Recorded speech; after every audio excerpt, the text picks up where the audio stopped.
Is this my May and June reading wrap-up? Yes. Am I filming this in the middle of August? Also yes. Moving on.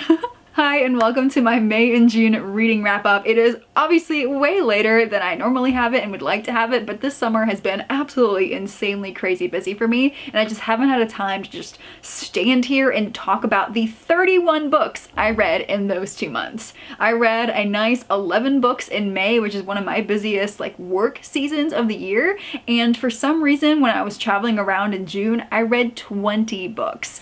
I'm gonna try really hard to be super concise with my thoughts and feelings about all these books. So let's go ahead and dive right into the statistics for these 2 months, and then let's talk about all 31 books. Of the 11 books I read in May, 5 of them were fantasy, 4 were romance, 1 was fiction, 1 was nonfiction, 2 of them were on my physical TBR, 7 of them were audiobooks, 1 of them I physically got from the library, and 1 was on Kindle Unlimited.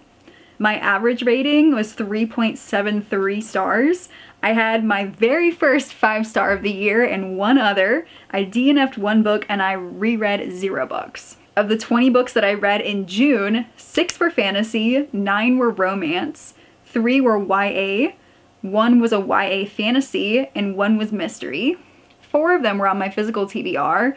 I listened to 15 in audio formats, and 1 of them was on Kindle Unlimited.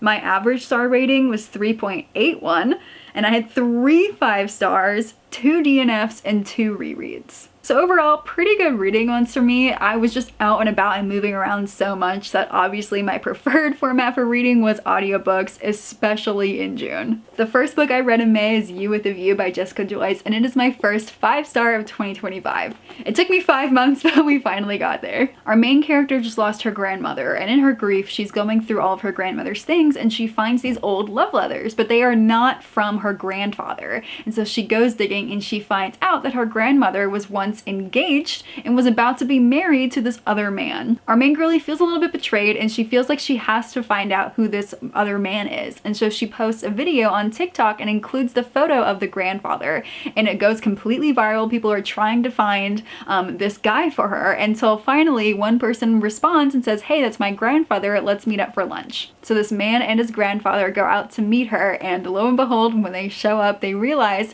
that these two are actually high school rivals several years later.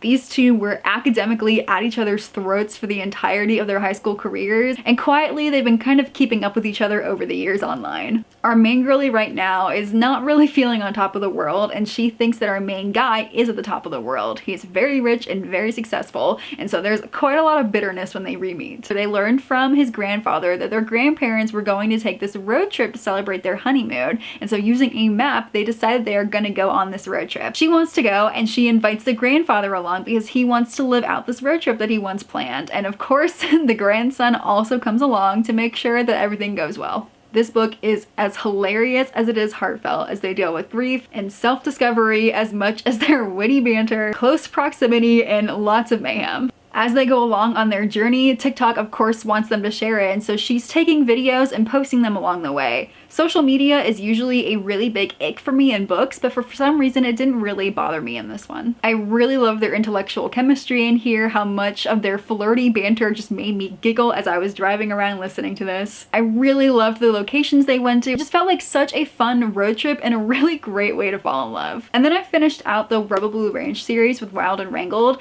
I did talk about this in the last reading wrap-up I posted literally months ago because it connects to the rest of the series that I read in that month, but overall it was a bit of a letdown for me. I did partially really relate to the characters, but I also was really frustrated with their circumstances and how they were just so unwilling to compromise or just deal with the issues. Their conflict resolution skills were awful back in high school and in today 15 years later. And then I listened to the Diablo's Curse, which is actually a sequel to The Wicked Bargain, and I really love the premise of it, but just not the execution, which I think is pretty much the same thing I said for the other book. In this one, we are following our gender fluid demonio as they try to reverse all the deals that they've ever made so they can become human. And the very last deal they have is with a boy who is a family curse that will have him die young. And so the only thing keeping him alive is our demonio's curse. And so they make a deal. If they break his family's curse, they will break the deal and the demonio can become human. And so they head out on this really fun, cool adventure to go break the curse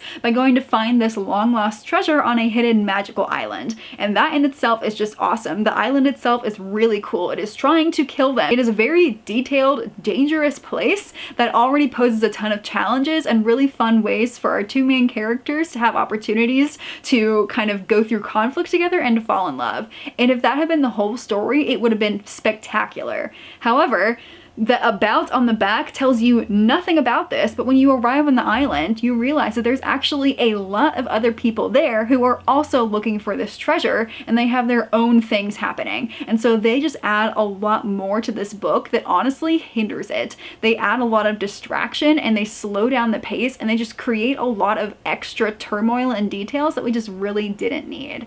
The characters are interesting, but it's not the story that I wanted to read in this book. And what pissed me off really more than anything else is that one by one these characters disappear or eliminated, and by the end of the book they mean literally nothing other than to just create turmoil and conflict for our main characters to deal with, even though they had plenty otherwise. So if we just eliminated all of those unnecessary characters, this could have been a really awesome story. And then I read Burnout for Mental Health Awareness Month, and I thought it was going to be about burnout, about working too hard. And as a self-employed business owner, burnout is something that I seriously have struggled with for years and years. And so I was like, you know what, this is gonna be perfect. It is especially geared towards women, so this might actually really help me. And instead, I got this really preachy book about how everything is the patriarchy's fault, which is true, duh. But it was really geared towards women and mothers, which I am not a mother, but it was a lot about emotional burnout, and that's just not really something that I'm dealing with. And the only true takeaway I got from it is that lonely people die earlier than social people, and I'm like,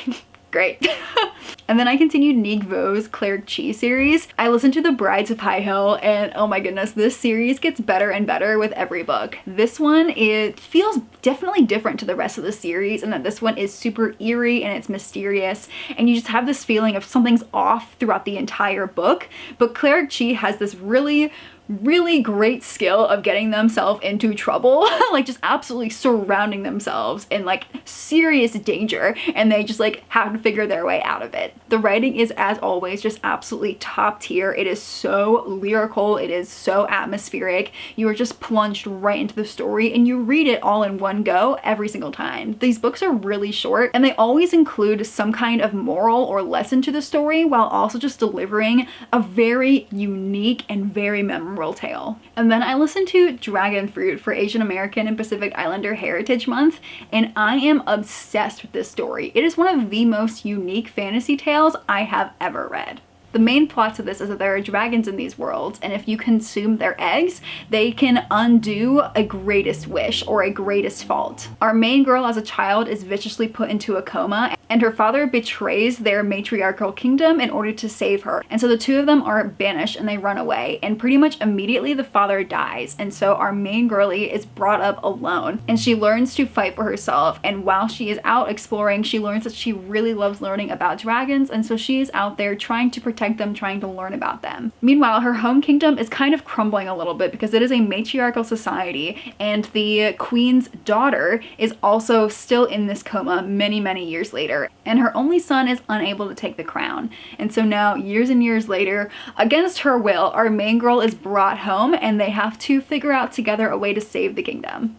This tale overall is extremely adventurous and high stakes and really fun, but there's also really cool and unique magical aspects to it. Not only are the dragons so special in a way that I've never read about dragons before, but the people on this magical island have these kinds of powers in which they have magical tattoos of animals that can come alive and act as their spirit animals. There is a bat that flies around and helps them out. There's just, oh, it's so magical. I still think about these magical tattoo animals all of the time. It is just one of the most unique things I've ever read about a magic system ever.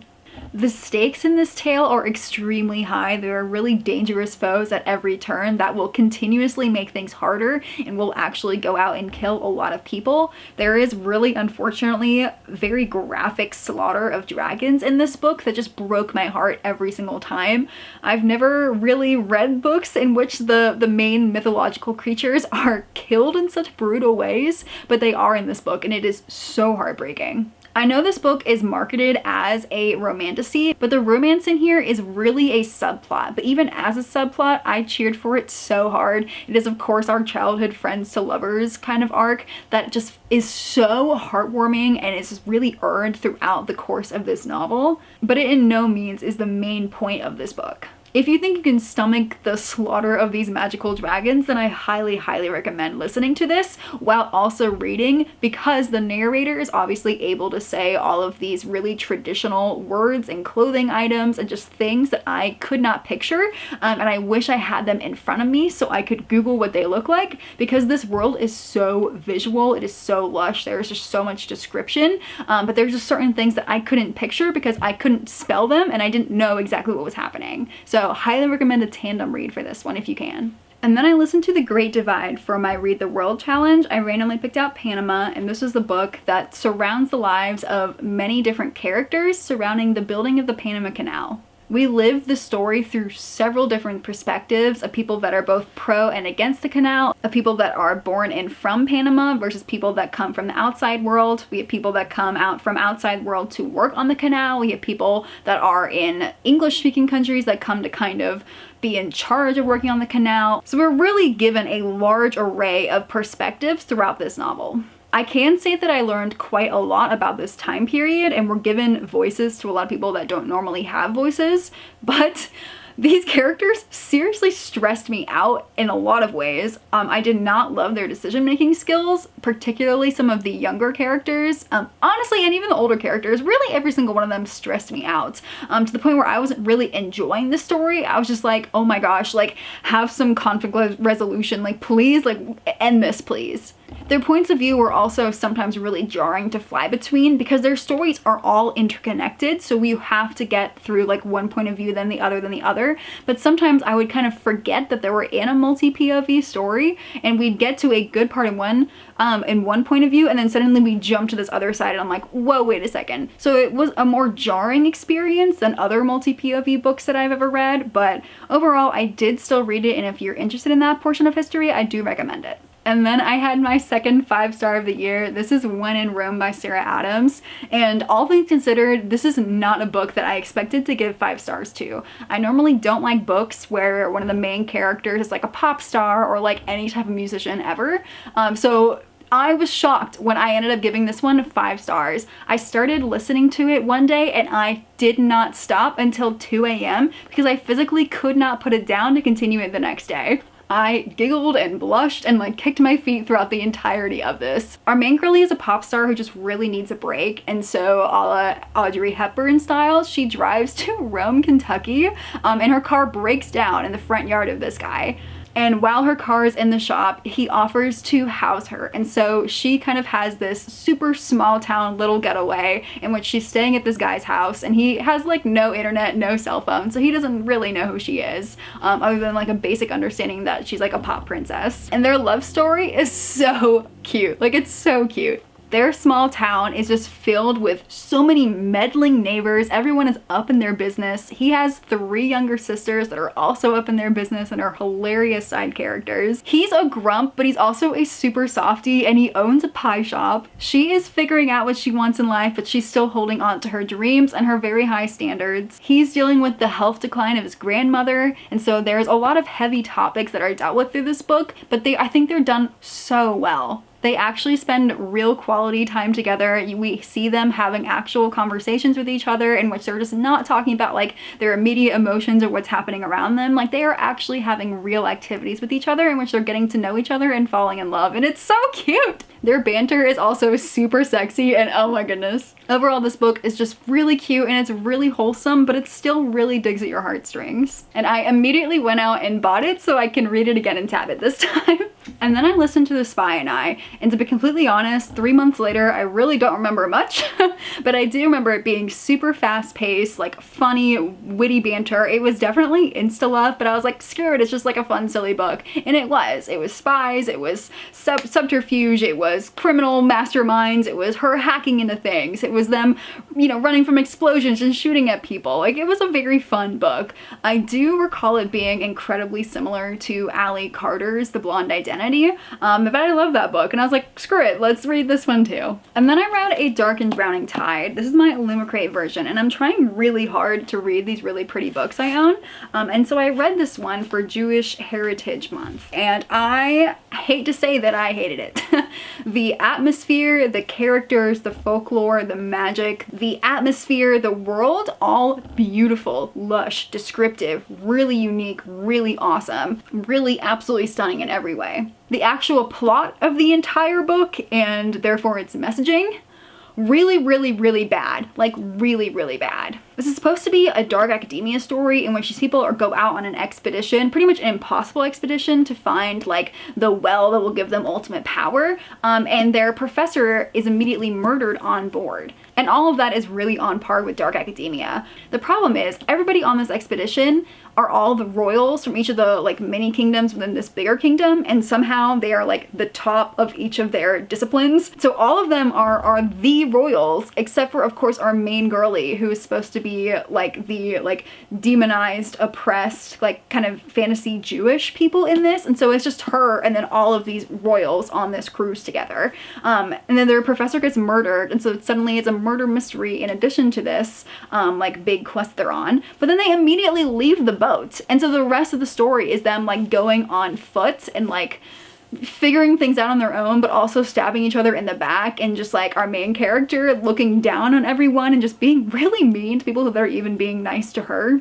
And then we somehow get to this point where there's a decision to make of whether we help the mini kingdoms rebel against the very clearly evil, like, overlord king kind of thing, or if we, like, bow down to the main king and, like, let him rule over everyone. And I've read a lot of fantasy, and I have never once before seen the second option, and yet that's what happened in this. It was very pro-colonialism, like pro everyone else should like kind of lose parts of themselves and their cultures in order to have peace with everybody else. It didn't feel right. It felt really, really off actually. I just felt super uncomfortable afterwards. So yeah, the setup to everything, perfect, but the actual execution of quite literally everything, every part of this, just made me deeply uncomfortable, and it made me feel like, is she like pro-colonialism? Like, I don't know. And the last book I read in May was on Kindle Unlimited, and it was in preparation for Imaginarium, and it was I Accidentally Summoned a Demon Boyfriend, and I got all the way to 71% before I just had to DNF. I couldn't take it anymore. I got really uncomfortable. The consent felt really questionable. The female main character was actually really rude as an individual.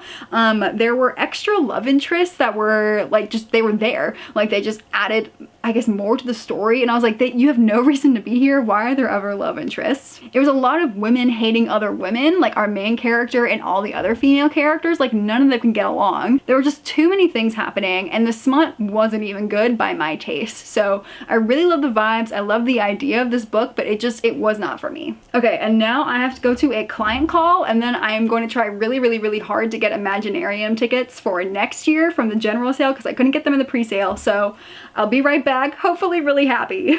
Okay, my client call ended early, but it's still not time for me to purchase Imaginarium tickets, so I have a timer on my phone and I'm going to hold it in my hand so that I can try to get tickets. So I have about 15-20 minutes until I need to do that. Wish me luck.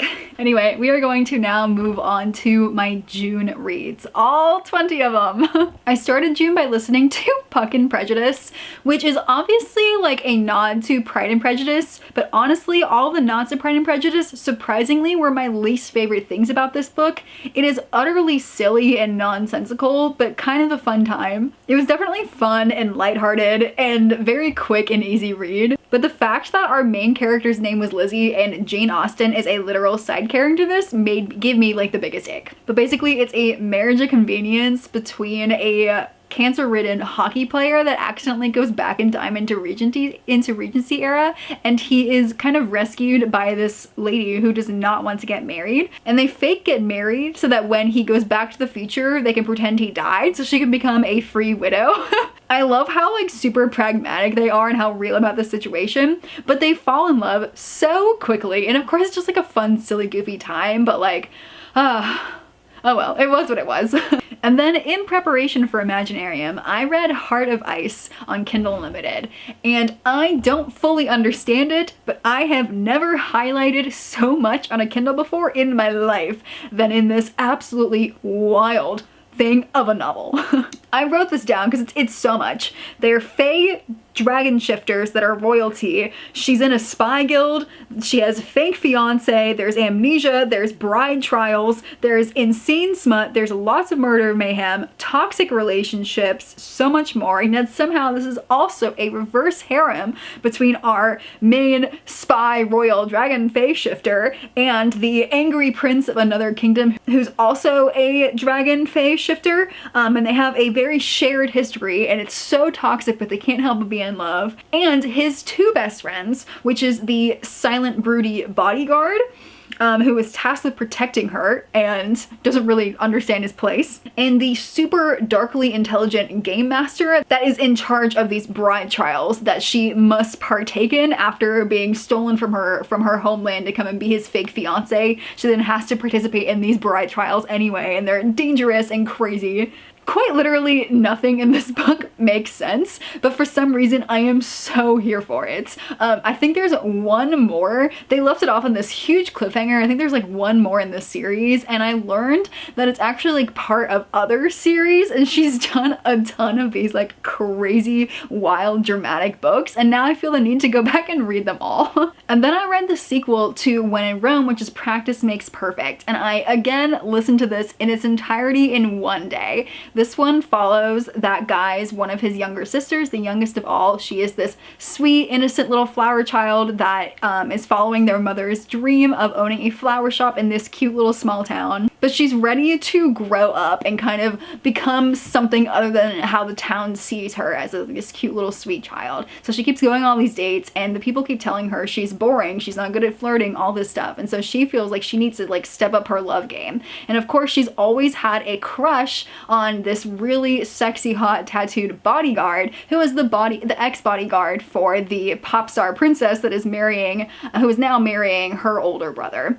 And so right before the wedding, this bodyguard comes back into town so that he can, you know, provide some extra security. And she's like, oh, perfect. He's sexy and cool and knows how to flirt and stuff. He can help teach me how to be like better in relationships. And so this whole book is, well, he got coerced into helping her, which is just hilarious in the first place. But this whole book is them doing like love practice. He's teaching her how to be fun on dates. It's romance lessons, it's flirting practice, and it's like giggly, make me blush, like tingles across my body kind of like romance practice that you just love. They both separately admit that they were immediately attracted to each other like in the first book, but they've just like stayed away because like she's too innocent and like, you know, he's too much of a cool guy, he'll never love her kind of thing. And so their chemistry in this one is just off the charts. I really loved this whole book up until the very end, in which I feel like he like did a whole 180 of a personality shift in order to like really fit the ending of this like really rapid tie it up in a bow ending. Otherwise though, loved this book. And then I read Give Me Butterflies, which I love the cover and I love the premise of these two scientists working in different fields in this science museum, that they, you know, have this like really witty antagonistic banter with each other because he's grumpy, she's sunshine, and they just like have a really, really awesome setup to be this really cute, sciencey, Allie Hazelwood-esque kind of romance. And that's really what I wanted. I love the idea of it taking place in a science museum. I think that's really, really cool. I guess I didn't understand the significance when it said in the synopsis that he is now the guardian to his sister's two little girls because his sister just died. So there's this really heavy backdrop of grief of him losing his sister and now suddenly becoming a father of two. And I think I underplayed that because I just didn't want it in the story. And also it's like 5 words in the whole synopsis. And so I was kind of bitterly disappointed that this whole book is her basically becoming their pseudo mom or this like motherly figure within their family, like helping to take care of the girls. And then through becoming a family, they then get closer and fall in love. And that's just like the complete opposite of everything that I like in romance novels. I really, really hate it. First of all, when there's just kids at any time, really. But even more so, I hate it when they become a family first and she's like putting in all this emotional labor and then they fall in love. And so I just, like, it was written really well, and I know other people might really love this story, but for me, it was just a bitter disappointment. Also, in preparation for Imaginarium, I listened to A Dowry of Blood by S.T. Gibson, and it's been on my radar for a super long time, but I admittedly am not a huge vampire person. I don't really like them. They're not my favorite, like, mythological creatures, and so I don't typically drawn towards them. But this one is really well done. It is really well done. It tells the story of Dracula's bride and then brides as they kind of add to a polycule kind of thing that's going on across the centuries. It's really dark and toxic, but it's like really compelling from start to finish, even as we are going across a very long time span and we're introducing more and more characters as we go through. You are just gripped from start to finish. I listened to this on audio and I highly recommend that because the voice actor did such an incredible job. Like, I don't know how to describe it, but she sounded like a centuries old vampire. Like, she just had that voice that just drew you in. She just lulled you into this like sense of safety and security while you're also deeply unsettled by her tale. I gave this 4 stars though because there were times I was deeply uncomfortable, and you're supposed to be uncomfortable. Like, it's a very monstrous tale that takes place within this sort of genre. It's not supposed to be a happy story, but there's just times that I just didn't really like where the plot was going, and I just kind of had to like push through those sections. So it wasn't a perfect tale to me personally, but it was very well done. And then again, in preparation for Imaginarium, I listened to 5 Broken Blades. I already owned this book and I really wanted to get it done so I can have May sign it, and she did right in front of me. She was actually the first author to ever sign a book in front of me before. I highly recommend listening to this book though, because there's 7 different narrators to help you differentiate between each of the characters, and because we're being introduced to so many key players to this tale, the whole front half feels super slow because we are being repeatedly introduced to people and why they're important and what their motivations are and how they're kind of drawn into this world and into this quest. They are all there to kill the king, who is magically unable to die, and so they have to together figure out a way to kill this unkillable tyrannic monarch. And so when we get to that last quarter of the book, once they're all together and they're trying to kill the king and all this plot is happening, the whole build up to it felt so worth it to me because I was finally understanding why they did certain things and why they did them the way they did them and how it affects each of them personally going into the rest of the series. So the build up was slow and a little hard to get through. That's why audio really helped, and differentiating narrators really helped with that too. So going all the way through it was absolutely worth it, and I'm really looking forward to the rest of this series. And then I listened to Dungeons and Drama, which is technically a sequel to Dating and Dragons, but they have nothing whatsoever to do with each other except for like one minor scene in which they kind of overlap. So you don't really need to read them in any kind of order, but this one is just so cute. It's so cute. I listened to it in one day when I had a really long drive, and I was just like giggling and laughing the whole drive there. It's just a joyful and fun book about people being passionate about their nerdy things. It's a YA fake dating novel in which our musical theater girl is punished because she disobeyed the rules in pursuit of her love of musicals, and so she's forced to work at her father's gaming store, and there she meets this super nerdy tabletop role-playing gamer who is trying to impress his gamer crush, and so they agree to fake date so that she can kind of stick it to her jerk of an ex and he can get his gamer crush to notice him. And so they're fake dating, and at the same time they're just building community, and they are just becoming closer friends with them and all these other people in their Dungeons and Dragons game. She's learning the ropes of the game. It's just so cute and wholesome. Their community building is so adorable. Like, you just root for the characters so much. I don't think I have the best luck with Beauty and the Beast retellings. This one, Barely Even Friends, is a contemporary retelling in which he is the owner of this like falling apart mansion, and she works for her father in restoring old places like this, and they win the bid, and so she is sent to go and fix up this, you know, this whole restoration because her father can't do it. So this is her time to shine. But as she's going through, he's of course being a beast, he's being a grump, he's being pretty rude to her. And then there's this whole slew of people that are working for the company and like helping to restore it, and they are being so sexist and mean towards her. And they're just like, oh, there's no way you can possibly do this, you're a woman. And it's just like, if this is supposed to be like a cute, fluffy romance novel, why am I like constantly being distracted with how much I hate men, and I hate sexist men, and I hate the patriarchy and all of this? And it was just like, it's supposed to be like a fun Beauty and the Beast retelling, but instead I'm just like angry this whole book. They end up kind of trauma bonding because they do have really bad things that happen to them, and they get to know each other really, really fast, and they get together really, really fast, like way faster than the movie, you know, the Disney movie Beauty and the Beast, because that's definitely what this is based off of. Like, you look at the cover of it, it's all nods to the Disney classic portion of this book. So definitely not my best. Wish me luck. Nope, they sold out in less than a minute again. I was there the literal millisecond that they opened, and they sold out.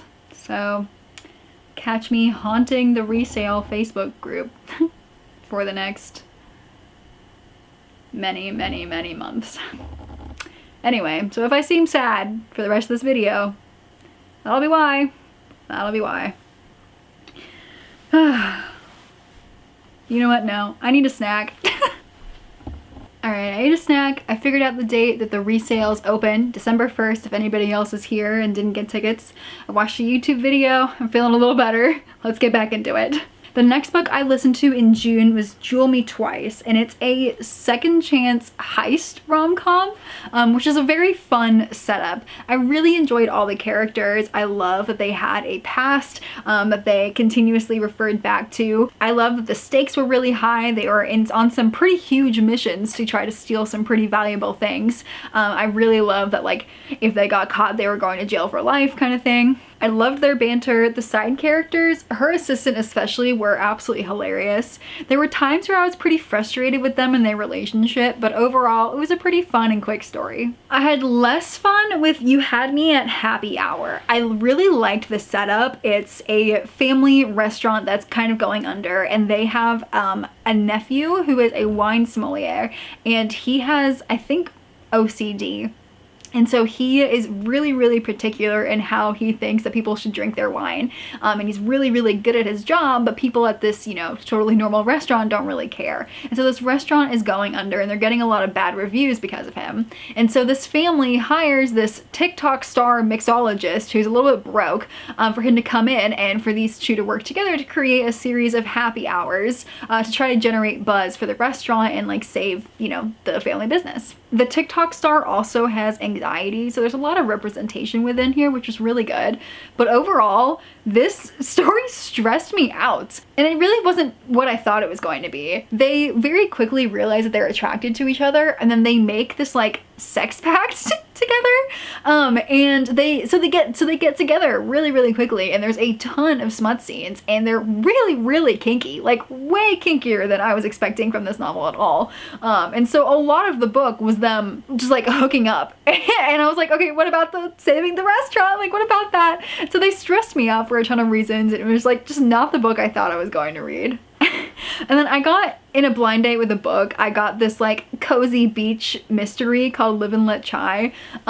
And the premise is very fun, but I got exactly 20% of the way in before I could not take it anymore. The main character has just like zero awareness and like zero self-preservation instincts, and she's just so dumb. Like, she's just so dumb. Her love interest is a detective, which was just, you know, fine. But what really lost me was on the 20% mark. They described a relationship as doomed because he's a Yankee from Philadelphia, and they were talking about how the aunt refuses to date anyone above the Mason-Dixon line, and I was like, you know what, this book is really not for me, so I quit that one. And then my cousin is continuing her Throne of Glass read, which means I'm continuing my Throne of Glass reread. And so together we listened to Heir of Fire and The Assassin's Blade. And it was really fun to listen to them with her. Hold on, I gotta get the sticker off. I encouraged her to read Throne of Glass first and Assassin's Blade after Heir of Fire, because I've read the series both ways. The first time I read Throne of Glass first, and then on my first reread, I read Assassin's Blade first after like a year and a half, so I could kind of tell which order I liked better, and I really liked starting with Throne of Glass. So that's what I had her do, and yeah, she is super hooked on the story, and she's actually now a whole book ahead of me because she continued and I couldn't. Oh my goodness, this sticker. And then I continued the Ascendant series with The Runaway King. This is the second book in this series. I love listening to them. They are super fast-paced YA fantasy novels. I really, really love the way this author thinks. This main character is now the king of his country, and so he has to figure out a new problem. Like, now that he's kind of beat his way into becoming the king, and now he has to deal with an incoming threat of these pirates that really have the ability to gang up with another kingdom and take his kingdom down and like kill everyone in it. This author somehow is able to scheme and plot her way 30 layers deep within this story, and it makes our main character just so uncommonly intelligent, and it's just such a fun read. My one and only criticism is that I wish he were older in all of our main characters, because I think he's like 14 or 15 or maybe 16 at this point, I don't know, but he's just like way too young to be this smart. Like, the author is so intelligent to think of ways for him to get out of these like crazy schemes that he comes up with, but he as a character is too young. But otherwise, if I just imagine him being like literally 10 years older, these books are so much better. My second DNF of June was unfortunately Love Requires Chocolate, and I really love the setup of this book, and I really love the idea. I love the vibes, I love everything, but the writing was just too juvenile in a really bad way for me. And the main character just like completely drove me crazy. I physically could not handle her anymore. She was super spacey and would just constantly be daydreaming while she's on a study abroad trip to France, and she's not doing super well because she can't speak French, so she has this soccer playing tutor that's supposed to help her, but like she can't pay attention in any of her classes or when he's tutoring her, or just like when she's like out on a road trip or, you know, out on a field trip, because she's just like daydreaming. And so like she gets separated from her group at some point because she's not paying attention, and she's like just sits down to journal while everyone else is like continuing on the tour. She just puts all of her energy into like creating these perfect outfits and, you know, creating the perfect to-do list to have the perfect French, you know, semester abroad, instead of like actually doing her studies and like making friends. You know, like she's just putting all of her energy into the wrong things. And honestly, she is a theater kid, but oh my goodness, she's dramatic even for a theater kid. Like, drama off the scale. I was like, you know what, I can't handle you, I cannot handle you. So I sadly DNF'd at about the 30% mark. So then I was really surprised to pick up another YA romance and give this one 5 stars. I was not expecting that, but I had the best time with this book. These two are both interns, summer interns at basically like the Food Network in Seattle. And so they are both working behind the scenes. He's working like with this cook on his channel, like doing a ton of like the kitchen prep work behind the scenes. And she's doing a lot of like the marketing kind of stuff, and that's what she likes to do. But one day, they haven't met yet, but one day these two people that usually have their own show are out. And so they're like, oh man, we need replacements. Like, let's throw the interns in and it'll be like a funny one-off thing kind of thing. And so they do a little segment for the food channel, and they end up having really fun banter. It's a really fun time, and the internet falls in love with them and they start shipping them. And so the Food Network is like, whoa, okay, they're actually super popular, let's bring them back and let's give them like a competition, because at the end of the summer there's only one fall internship position and they both want it. And so the directors are like, yeah, we're gonna, you know, have this become a weekly thing for you to have competitions, and by the end it'll help us decide who's gonna get this fall internship. And so the internet is like blowing up with them, like they absolutely love them, they're shipping them so hard. But these two are basically rivals trying to get this fall internship. And what's even worse is that she has a background from in high school of having a really bad like digital footprint. Like she was bullied off of the internet in high school, and so she was really struggling with this sudden stardom. He, on the other hand, doesn't really care. He's super chill, he's super relaxed, and he immediately has like the biggest crush on her. And so he's like, hey, I really like you, can we like go out on a date? Like I want to treat you. And she's like, no, you're my rival, like stay away from me. And so this whole book is them going through as they have to have these like weekly competitions. They are getting, you know, they're learning on the job, they're having their internship, and they're like slowly becoming closer. Their chemistry is like off the charts for high schoolers. Like they have really funny banter, and they're really good together. And so he's just like, please let me date you, and she's like, no, stay away from me. I had the really best time with this couple, with this story. The challenges were hilarious. He's Italian, and so they had them, you know, making pasta and making cannoli, and she's super southern, and so they had her, you know, making home fried grits and like, you know, all this stuff. And so kind of falling in love over food and over the internet was something that I've never really read before, and I just had a blast. My least favorite part of the book is of course their third act breakup. It was entirely preventable and just dramatic for no reason.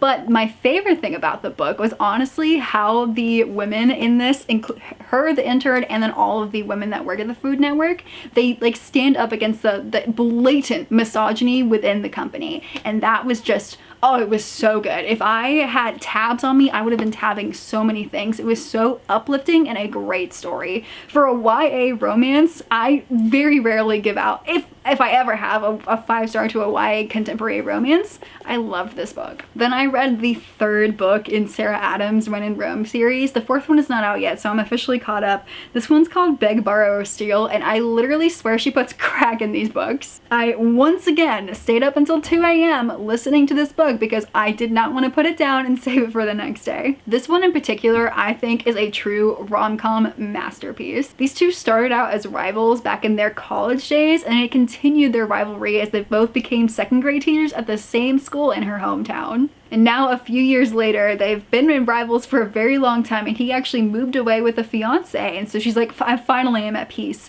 But he comes back to town without a fiance, and he finally buys himself a house, and he doesn't realize that it's the one directly next door to her. So they've been rivals for a very long time, and now suddenly they are next door neighbors, and they engage in like an all-out next door neighbor fight. He's trying to renovate his house, so he's doing it at all ends of the hour. She is sabotaging things left and right. They are yelling across the lawn at each other. It's hilarious. And then finally, a bit of a way into the book, she makes a mistake and accidentally sends an email she really shouldn't have, and so she enlists him for help to go on this like kind of secret spy mission to try to get back an email. So they're rivals to battling next door neighbors to reluctant allies, and eventually they kind of become friends. Throughout this whole time, the nosy townspeople are so up in their business. I love them as side characters. They are hilarious, and they really add so much to the story.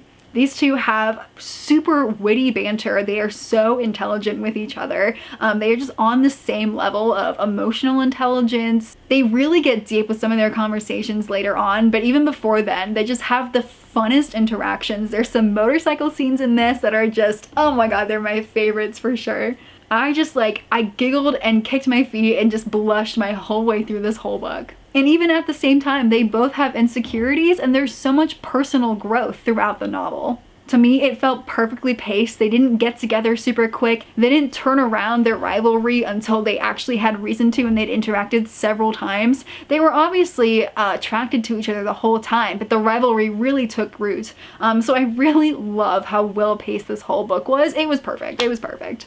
And then I read Outdrawn, which is an indie rivals to lovers workplace romance between two illustrators. They were kind of rivals in college, not really. This lady was a little bit older than this one, and she was like top of her class and just like went straight to the top. And so this one has been doing a lot of online work. It's kind of had a slower trajectory until finally a few years later, they are put as co-leads on a project to bring back to life this kind of like warrior princess goddess kind of webtoon comic. That is a very, very big deal that people have been looking for a resurgence of for a very long time. So this project is huge, but they both thought they were going to be the only leads on it. And so now that they're co-leads, and you know, they used to be rivals back in the day, they've kind of kept an eye on each other for years at this point. They don't really start out on the right foot. It's also total like golden retriever, sunshine, pastel, like colorful things versus black cat, wears all black, super grumpy, like super somber kind of person. So they're complete polar opposites. They both also have some pretty heavy things they're dealing with at home and with personal insecurities. This one here is having carpal tunnel syndrome, and so she's overworking herself and seriously flirting with burnout, and she's like physically hurting her wrist to the point where it's becoming a serious problem. And this one is pretty much supporting her whole family, and they're kind of dragging her down for a lot of reasons. And so not only do these two learn to try to work together, but they are helping each other overcome all of these boundaries that they're going through, all these things that they're grappling with as they start to realize that actually, hey, they're kind of in love, let's get together. And then they just grow as individuals and as a couple. It's a really well done story. And the drawings in here are so cute.